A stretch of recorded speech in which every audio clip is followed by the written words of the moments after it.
Well, here we are back at Jackson again. This time we're meeting at Lowell's here, like we said, and we're going to be looking at material and what to pick up and what you need to do so we can get started on making this house more comfortable and saves. The tools. They have your snips and some crimpers and that. One thing they don't have that I do not see that would be good would be some hand folders, double seamers, whatever you want to call them. You call them different things. And I will say that they do have the correct tape, the approved tape that you're supposed to use. And this is with the 3M with your writing on it.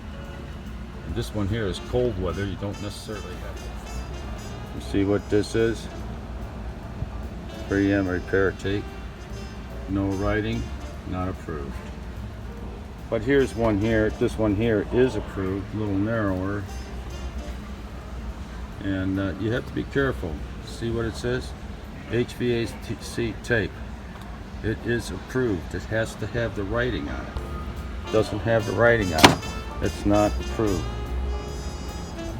For example, let's take this roll here. We just picked this one up. And this is a Nassau, made in USA. Looks nice. This is packing tape. Alright, we're still at Lowe's. Now we're looking for, here's your typical owner. Doesn't he look like a homeowner? There you go. And typically, he knows nothing about heating or cooling. So we have a basement supply that was put in by others that we're going to connect to the ductwork, and we're going to put a return air in the basement. So this is a 6x12. It happens to be the only one they have. So we're going to make it work. And we can put a 6x12 return air right off the furnace in the basement. This should really increase the amount of air and make the whole system work better. Okay, now we're going to move down. We got our boot. Now we need to find some collars. And as you can see, they have collars here. The collars are complicated.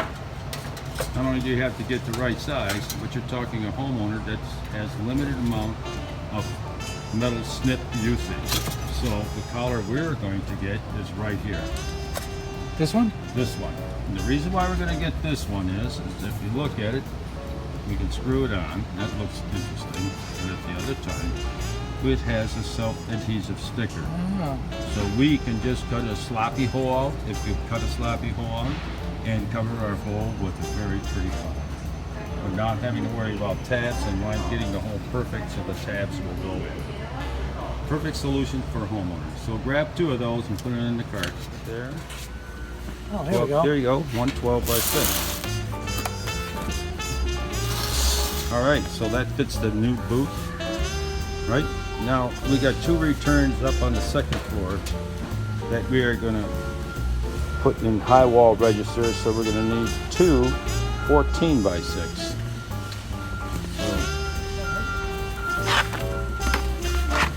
And that's for that. That'll take care of the 2nd floor. Okay. One of the other reasons why we are shopping at Lowell's is not only do they have a good selection, but they gave this man a veteran's discount.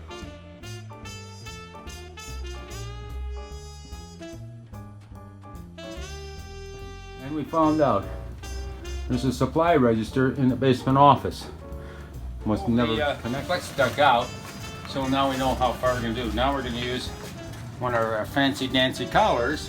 We're going to put it on the side of the trunk line here and connect the flex up. So we don't want it too long, but we don't want it too short. So I'd say just about here.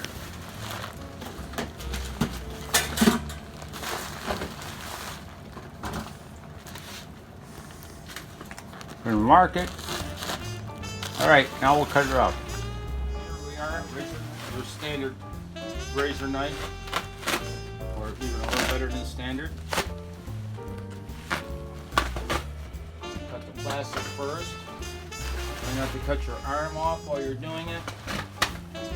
By the way, duct tape makes a really good emergency seal on a vane.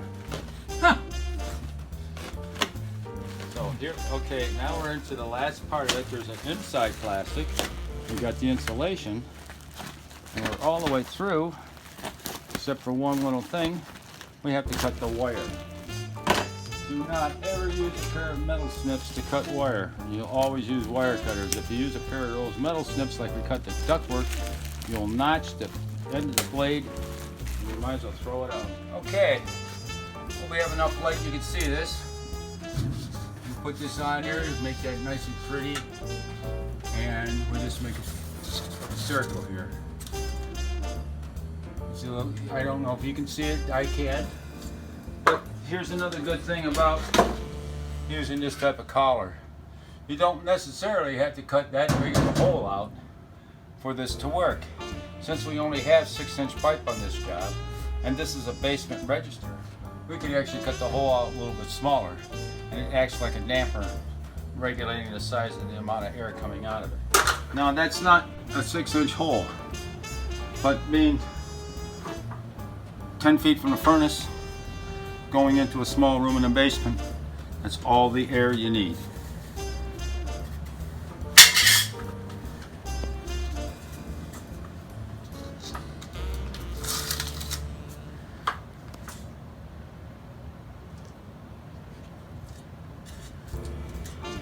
Okay. Magnetic chuck, 1/4-inch drill point, drill screw. Voila.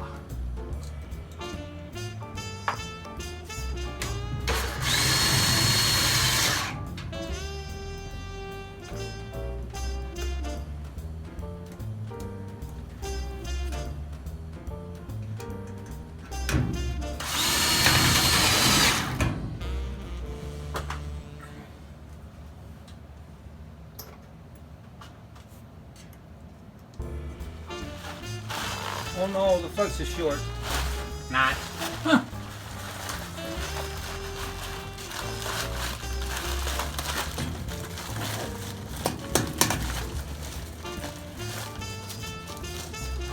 Now, I know a lot of the regular contractors out there are going to be looking at this and say, well, you'll need to have a zip tie. Well, or panduit strip is what it's actually called, which is basically a master size zip tie. And you need to have a panduit tool to pull it tight enough to make it work. Now, since we're only doing a couple openings, if we were doing a whole house, definitely use that. But since we're using the approved metal tape, this stuff here is, if you do it correctly, you'll get a seal just as good as any panduit, and you won't be able to pull it off.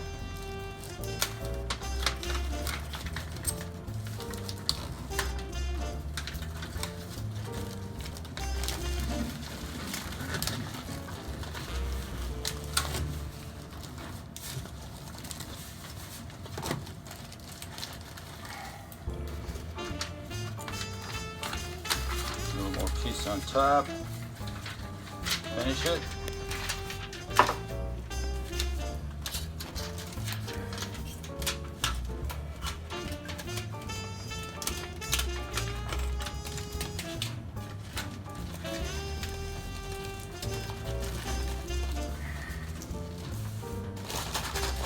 That's on there.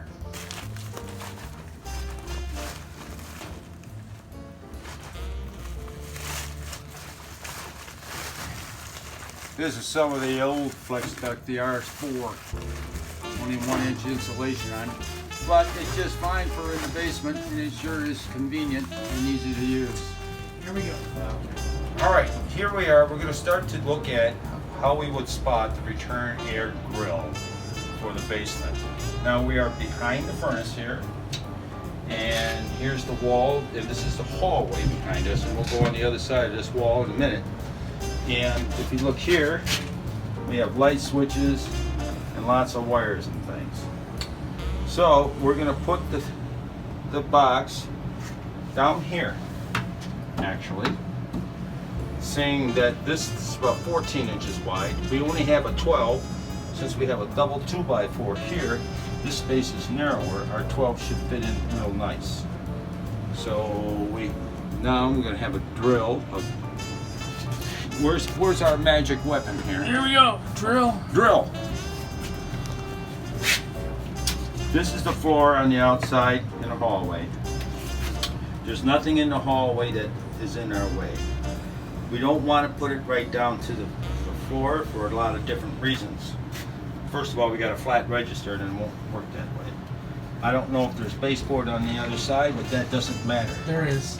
So all we're going to do is we're going to come up. As you can see, it's about 6 or 8 inches from the floor. We're going to draw one hole next to the 2x4. Now we can go on the other side and we can mark out the opening and cut it from there. End of line. All right, here we are on the other side of the wall. We just drilled a hole through, and you can see right here where it came through. We're above the baseboard. We need to be at least an inch above the baseboard so that our register is going to look something like that when we're done. So we start at A and work to B and C. Only have 2 numbers to remember, 6 and 12. So from here, we're 5. Now we got a 5, 6, and 12. So 5, and that will make it 11.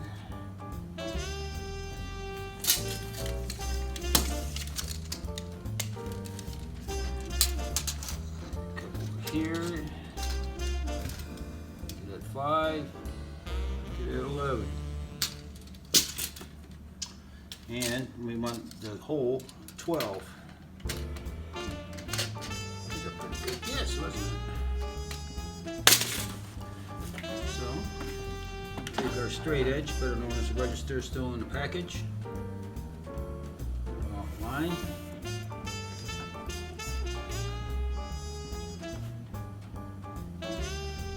Line.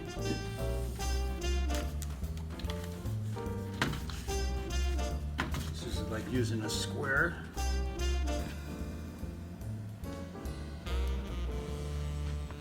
Up on the side. Yeah, it looks fairly close to. All right. So there we are, precisely cut out. I mean, marked out. Now we just take the saw. Oh! By the way, for those who don't know, never cut drywall with a circular saw. That leads to many divorces.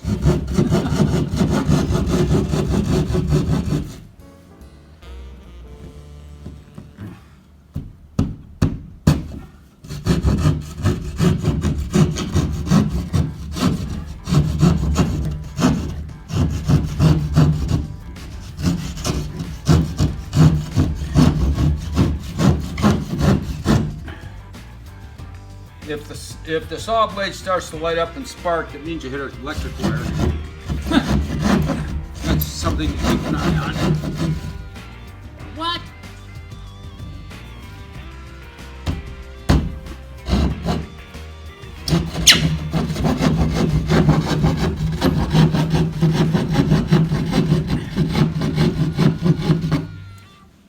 At this point, if you had a razor knife, all you have to do is score it here. You could snap it off more or less.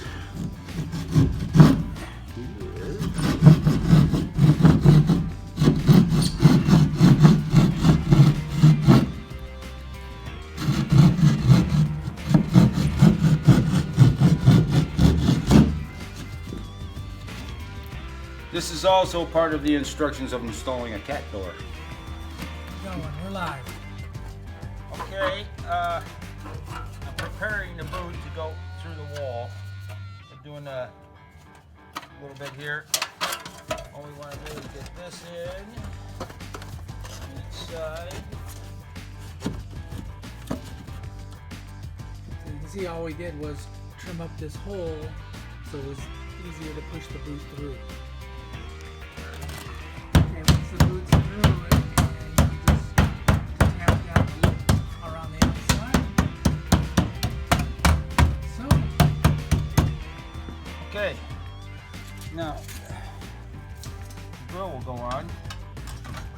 cover the entire thing up, except for one small mark over here.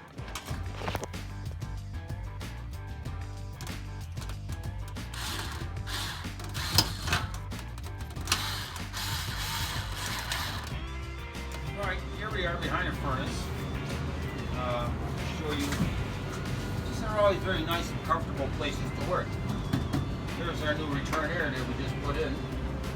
We got to connect it to the furnace. Where this furnace is set up, this is the bypass pipe for the humidifier. So, okay, we're going to put this tap for the return air for the basement down here. We're going to get down as far as we can.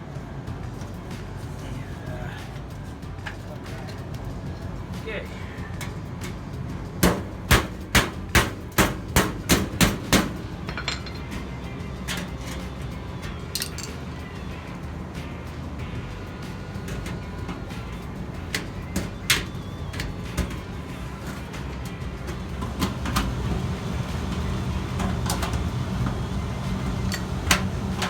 Sort of like a can opener, except the cans are easier to open. By the way, I have opened cans with a pair of snips like this.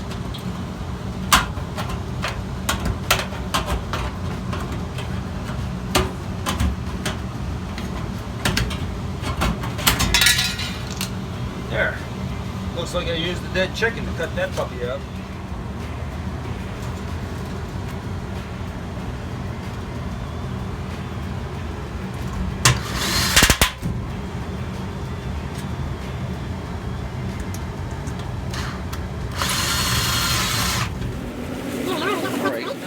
Connect up the flex dock. And in doing so, speed this up a little bit. We have a boot we're connecting. We do not have as large of a collar as we have on the duct. So when we put the tape on, we want to make sure we get it all the way around it, get onto the plastic, and seal the rest of it onto the metal boot. That's what's going to hold it all together. So it's real important. This one. Get it? This is, since it's in this space and kind of in a place where it can't be harmed, we're going to add it, pull up all the plastic, we're going to take a small piece of tape, we're going to seal the plastic right against the fitting itself. Here we go now. To start to connect the last to the duct. This is still that flex duct that we took out from the other side. We still got a piece left over, which we're going to save in case we might need it for some other future supply run or something else. This basement is extremely cold. We only have 2 supplies in it and the 1 return. But this is a super return right near the blower section of the furnace. So that's going to draw a lot of air. But we may not have enough supplies. So we'll save it. Now, moving on again, doing that, and don't forget that when we do this, you do not wire. Again, use wire cutters, do not use snips. That's right. Very expensive snips. So, okay, coming up to the end here. I just want to make sure that you see this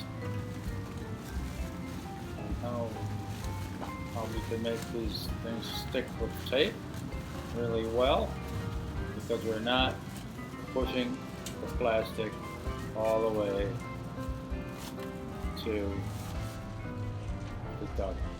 We leave a small space, and that is how it holds it.